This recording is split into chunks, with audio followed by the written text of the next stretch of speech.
I'm Drew Taylor, head programmer for Roy Robotics. We're here to look at our program for Crossfire using Simulink. We're here to extinguish the competition. First up, to drive the robot, we are using channel 2 for the left motor and channel 3 for the right motor, using a tank control setup. While holding down the 5 down button, the speed is divided in half. In order to grab the containment cans, we are using a claw that can grab all 3 at the same time. Pressing the 8 up button, the claw opens. Pressing the 8 down button closes the claw around the cans.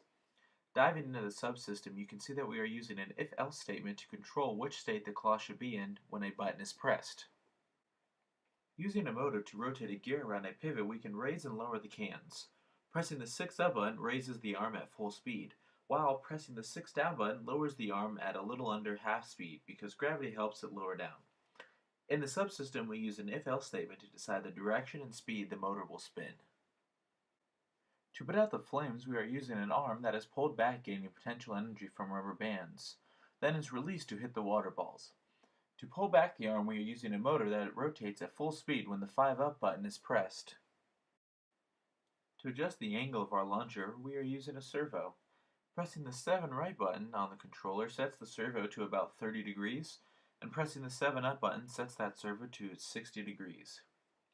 By pressing the 7 down button, the servo will go back to 0 degrees. To save Manny the mannequin, we are using a grabber to hold on to him.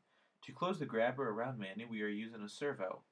Pressing the 8 left button latches the servo in the fully open position. Pressing the 8 left button again unlatches the servo and sets it back to 0, closing around Manny. Thanks for checking out our program using Simulink for this year's Best Robotics competition Crossfire.